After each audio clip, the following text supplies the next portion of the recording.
You're listening to Prosper in the Kingdom, the podcast where faith meets practical strategies to help you become healthy, wealthy, and wise. Join hosts John Cleaver and Wendy Lee as they share insights to equip you in your journey toward abundance, spiritually, financially, and beyond. Just a reminder, every situation is unique.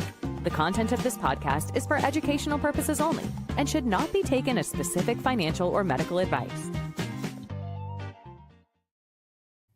Hey everybody, welcome back to another Prosper in the Kingdom. I'm your host, John C., with the super cool Wendy Lee. Wendy, how are you doing today? Super cool. I'm good. How are you? I know, right? I've used that before. I don't know. Maybe that's it. I just keep, it keeps popping up. So I don't know whatever vibe you're putting out or whatever. But, anyway, that just keeps coming to mind. So welcome, folks. We've got another great show for you today. I'm super excited about this because it's something I think that's critical. And a lot of people know it's critical. And a lot of people know it's important, but we just never really kind of get around to doing it. Yeah, exactly. Right. So, we teach the 3M framework.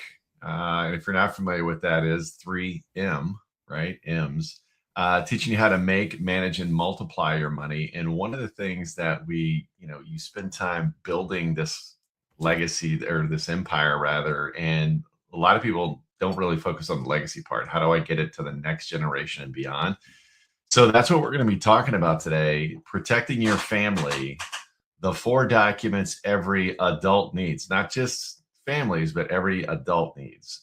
And the goal, the big idea, if you will, kind of flashing back or tying it into that kitchen table conversations we've been having. The legacy piece isn't about what you leave behind, right? It's not about, your knick-knack paddywhacks. It's about how well you protect the people you love while you're here, kind of setting the stage for your grand exit, right? And kind of looking at that, I don't know, Wendy, we've talked about this ad nauseum, I guess, to, just kind of stress the importance of this because it is really important. And again, it's not about the legal documents that we're going to be talking about. It's about the stewardship, the responsibility, and loving your family as well. So I'm going to ask a difficult question to the listeners out there. If something unexpected happened to you today, tonight, tomorrow, would your family know exactly what to do? And I think if people are honest with that, I don't know, Wendy, I don't really think they'd be prepared. Do you? Yeah, no, most people would not. I mean, and the truth is we know that because we sit down with clients on a regular basis. And one of the things we ask is, do you have your estate documents in place? And we list them out. And I would say 90% of the people don't have them. And of the 10%, I think I've talked to one that has it recently updated. Most people, it's like, oh, we created it when we had kids and haven't done anything since. Yeah. That's one of those big trigger events. I've been doing this for almost 15 years now with, Prosper in the Kingdom, the family planning, the financial planning piece of it. And like you said, we've asked hundreds of family and everybody agrees to it. And like you said, 10% agree or, actually have done something. Mm-hmm. But the question, it's like, I keep seeing this delay over and over again of just never quite getting around to it. And I'll ask you, I guess from your perspective, why do you think people keep pushing it to the bottom of their to-do list? Yeah, I think the reasons I've heard people say is one, which this one kind of blows my mind, but people with kids say we don't want to create the documents because we don't know what we would do with our kids. I know. That's that in straight up, we were in the same situation, when my kids were young and my former spouse, we had that conversation and it was a hard conversation because so you just avoid it. And the reality is, okay, the state's going to decide that for you then. Right. Rather than you. Yeah. Go ahead. So that's one big one. But like you said, well, how about you make the plan instead of leaving it to, the state or whoever when you're gone, even if it's not perfect. So there's that. And then I think a lot of people are under the misconception that it costs a lot of money to get these documents in order.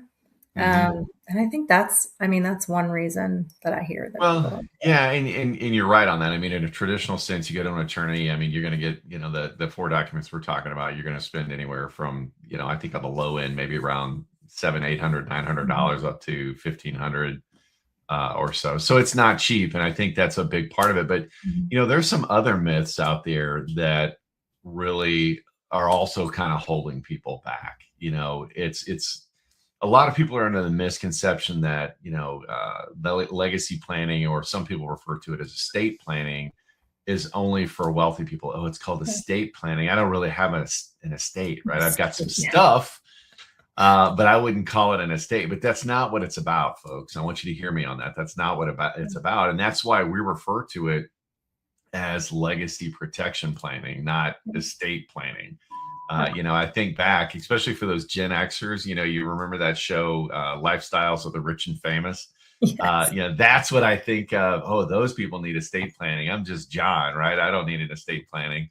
But the reality is, people are under these, misconceptions. I don't have enough assets. Or for you younger listeners out there, for you millennials and Gen Z, you think I may be too young. And I'm here to tell you, if you're over, really 18, but I think at least 21 years old, you should take a look at this, right? Mhm. And again, that's for the wealthy. What was that guy's name? I can't remember him. He had an English accent. Yeah. Lifestyles of the Rich and Famous. I don't All right, remember. if you remember that guy, if you're a Gen Xer and you remember that guy's name, put it in the chat, because that's, or the comments, because that's going to bug me now. But in the other pieces, what you were talking about earlier, right? I'll get to it someday, and we keep kicking that can down the road, and the next thing you know, it's too late. But going back to why we call it legacy protection planning, that's why we don't use the term estate planning, because it's not just about an estate, the millionaires Right. and things like that. It's about that legacy protection piece, right? Yeah, we're not just protecting our stuff, right? We're protecting the people we love, our Exactly. spouse, our children, our wishes. So I watch this cheesy show. I have like one show at a time that I watch, and I'm watching this totally cheesy show that multiple times I'm like, I need to quit watching this because it's so stupid. However, uh, It keeps they pulling you were, back in. I'm it does. curious now. I want to know what the show is. All right, I'll put it out there. I think it's called Sweet Magnolia or Magnolias. Anyway, Never heard of it. but Yeah. they had two people that passed away in the show, and both people had like these elaborate plans for their funeral. And when we talk about estate planning, also in your will you can put your wishes. And I thought it was so cool, actually, how they, which I know it was a show, but how they laid out their wishes for after they were gone, that stuff that had nothing to do with money. And I thought it was really cool. But your finances, your values, your legacy, when you do have those, asset, I want to tangent for 1 second. We read that book when I first started working with you, What Would the Rockefellers Do? And Yes, one great thing I book. Great book. realized, it is.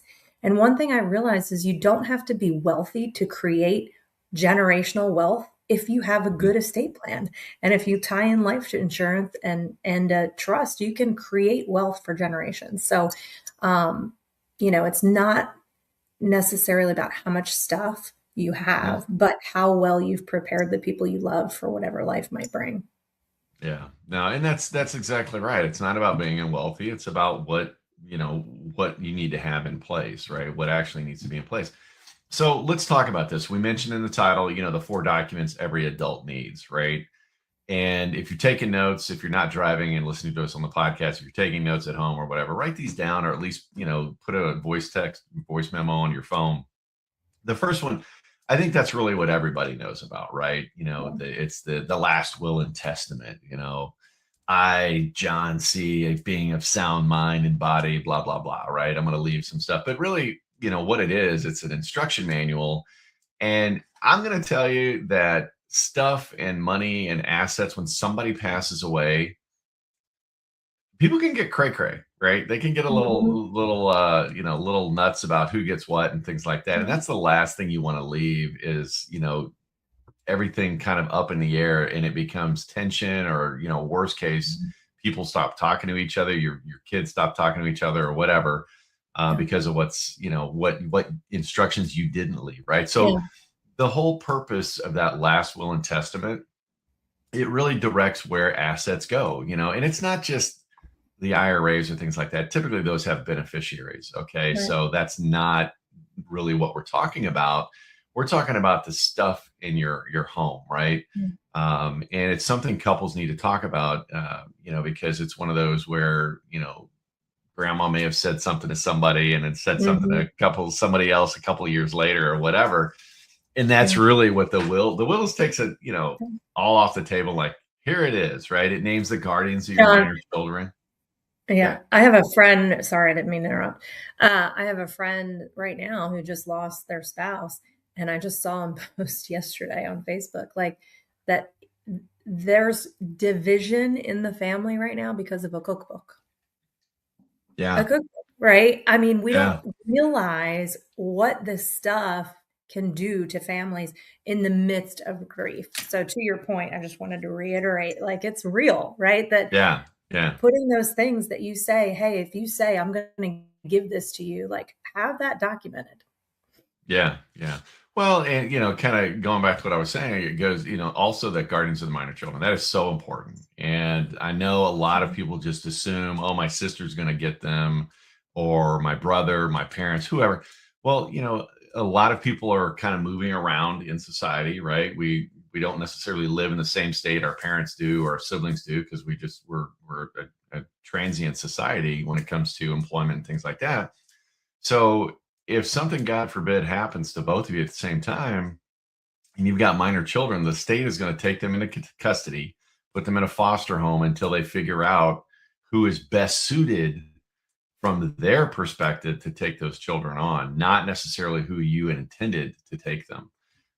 So that's a big issue. And like you said, as we were entering this conversation, a lot of people just don't want to have that conversation, so they avoid it. Not what you want to do, just sit down, have the conversation and kind of figure that out and put that in that last will and testament. And then, obviously who's going to kind of be in charge of the executor of your estate. But that prevents all those problems we were just talking about, in that. So kind of jump into the second document, Wendy. Lead us off on that. So next is your durable financial power of attorney. And this,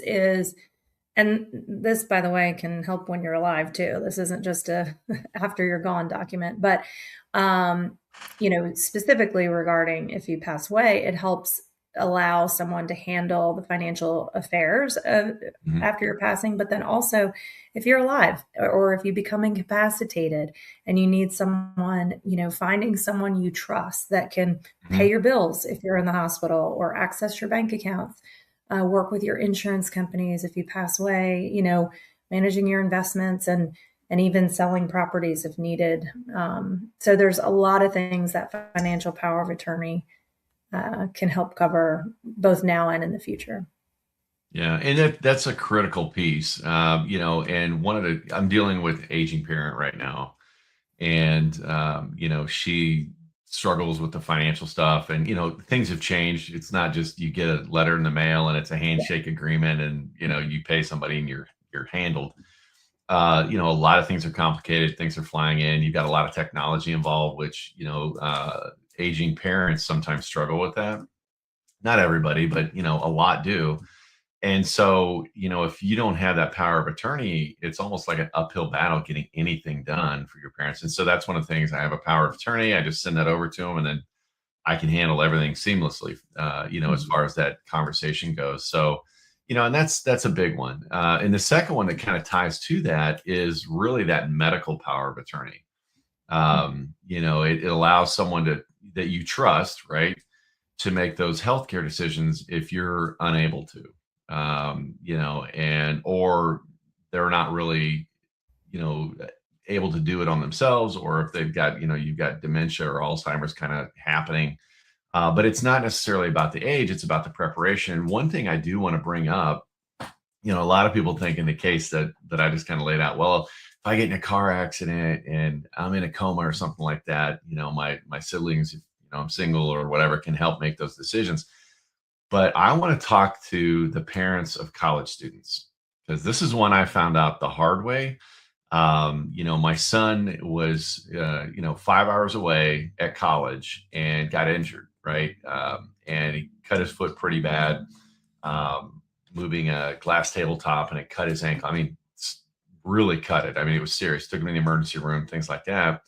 And of course, I'm sitting 5 hours away. I get the text, "Hey, I'm in the hospital emergency room." That sends a parent into kind of like, okay, what's going on? Is it like life threatening?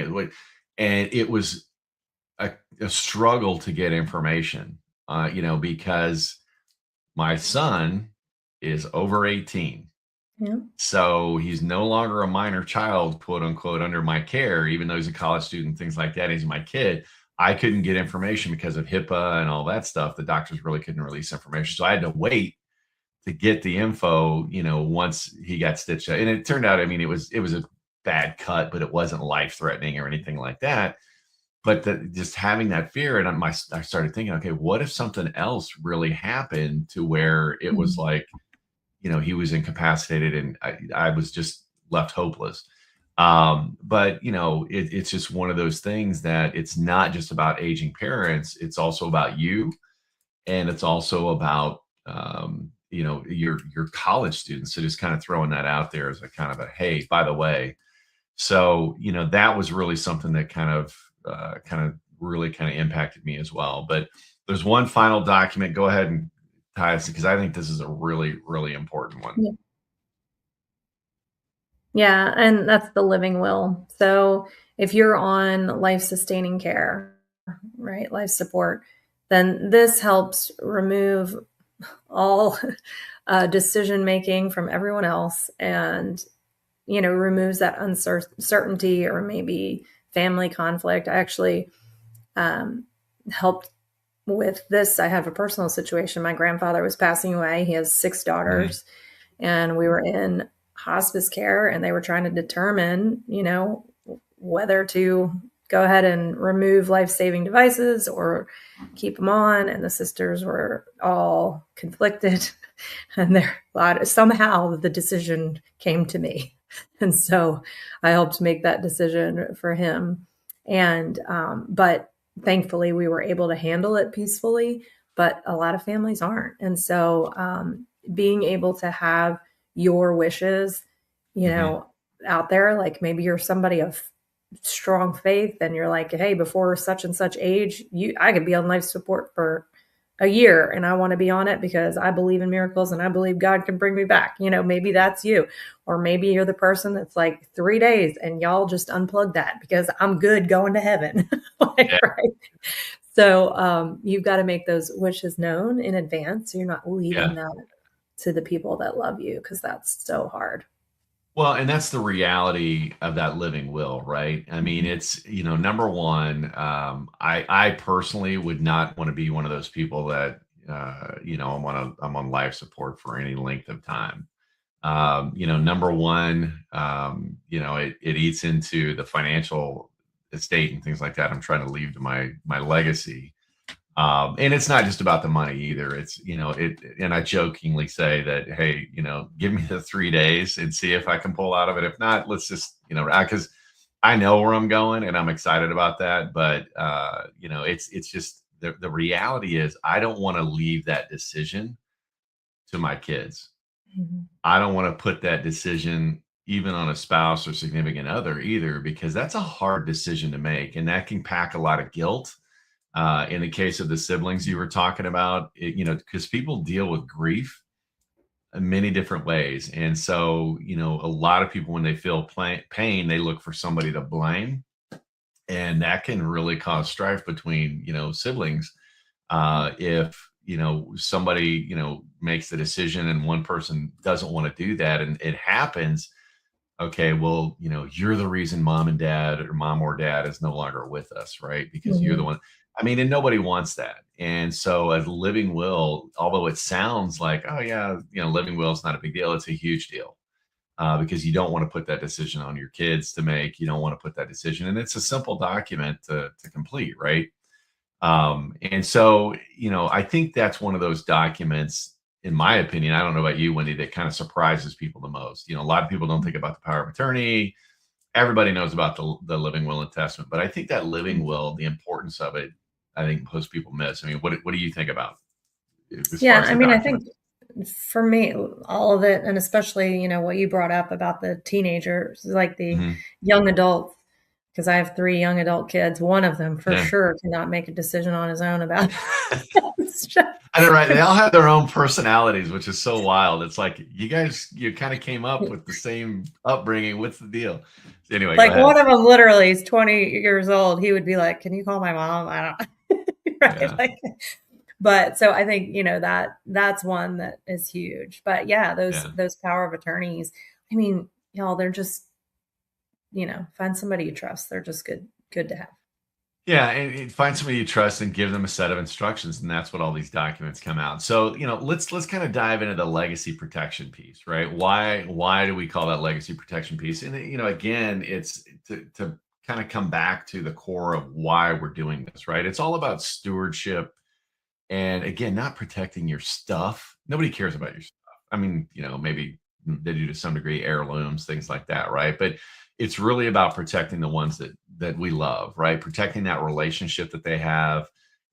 Everything's laid out for them, so they don't have to really think about it. That's why I always talk about, that insurance component too. Everything, nobody has to get stressed and figure out how we're going to pay for it all. But that legacy piece is really, asking, have I prepared for my family when I'm step out, right? Because we've all got a date, right? Nobody knows it, and it could be, 50 years from now. It could be, 50 minutes from now. Have I communicated my wishes is another big question. Have I removed the unnecessary stress that I was just talking about? Because people need to grieve. The last thing, nerves are kind of raw at that point. So, it's almost like it could be a potential powder keg, and you don't want to have them dealing with that while they're going through that grieving process. And have I protected, the people that God has entrusted to me? And that's something that, we have, another conversation we deal with parents of special needs children, right? What happens there? Because there's a whole other layer there. But really, one of the greatest gifts that you can leave your family isn't necessarily the more money; it's that clarity piece, right? Mom or dad, or mom and dad, really kind of laid it out. They had everything laid out, and it was almost a seamless transition, and they can just focus on the grieving and appreciating, who you were in life, and kind of celebrating that fact rather than kind of dealing with all of the minutia that comes with a passing, right? So the one thing you want to think about is, okay, imagine if they're trying to locate all this stuff. So, find those important documents, right? Locate those accounts, make those medical decisions, and kind of guess what you've wanted, even down to, okay, you want certain music played, things like that. And all of that stress is avoidable. All of it's avoidable with a simple set of instructions, right? Mhm. And really kind of laying it out there. And that legacy piece, it's not just about the financial piece, it's about the emotional piece, right? Two different Yep. spellings on that piece there. But again, I just want to stress as we kind of close up, inheritance isn't about money. It's about wisdom, it's about the preparation, it's about the peace of mind, it's about the stewardship, right?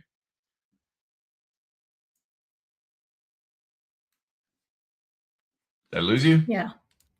Sorry, Okay. I'm breaking up. Yeah, a little bit. I'm sorry. I'll let you close us Okay. out. All right. So, really the piece is, the thing I want people to take away from this today, right? And I guess we're going to call this the reality check. What would you want your family? Would you want your family to know exactly what to do, right? And if the answer is yes, start looking at getting a plan in place. We've got some links. We partner. We're not attorneys, obviously, and this isn't legal advice, but you need to kind of have these things in place as part of your overall financial legacy plan. We partner with a company that, if you're interested in that, we'll put the link in the show notes and things. Take a look at it. It's a great program, very cost effective. I mean, you can get these documents done for less than $100. So something to think about. But we've got an estate event or a legacy planning event coming up later this month. It's on July 23rd at the time of this. So we'll actually post that. And we have these events periodically. So if you missed the one on July 23rd, you can, come back, check our website out, prosperinthekingdom.com. And we have events coming up to help you in these different areas. And we just happen to have an estate event coming up this week. But again, I want you to kind of think about this. It's not about preparing to die. That's not what this is, because that's kind of a, Debbie Downer statement, right? It's about loving the people enough to prepare for life without you, right? That's really what it is. Stewardship doesn't end with just building the wealth. It looks like protecting and setting up the people that you love for success after the fact. Okay. So in closing, I just want to ask if today's conversation made you realize, hey, it's time to put, something in place. We'll put the link in there. I would highly encourage you to come to our upcoming event. You can find out all of our events on our website, prosperinthekingdom.com. Also, we have a Facebook community. Join us on that. I'll put the link in the show notes as well. We'd love to have you in there. We're always talking about extra stuff. We do excerpts and stuff like that from the show. But just constantly putting out that information. You can follow us on Instagram. We've got the podcast, we've got the YouTube, all the things, right, to help you in kind of, putting that 3M framework in place: make, manage, and multiply. Okay. So do me a favor. If you love this show or got something out of it, click that little like button. That helps us with the algorithm, helps us reach more families, and really helps getting that message out there that this stuff is a lot simpler than people realize. You just need to learn it, and then above all, implement it, right? And so hope you got a lot out of this today. Click the subscribe button if you're listening on the podcast. Give us that 5-star review. We'd really appreciate it. And until next week, have an awesome week, and we'll see you on another Prosper in the Kingdom. Bye, everybody. Bye-bye. Thanks for tuning in to Prosper in the Kingdom. If this episode added value to your day, be sure to like and subscribe. And don't forget to share it with someone who could use the encouragement. For more resources, head to prosperinthekingdom.com. Let's continue building lives of purpose and abundance, one step at a time.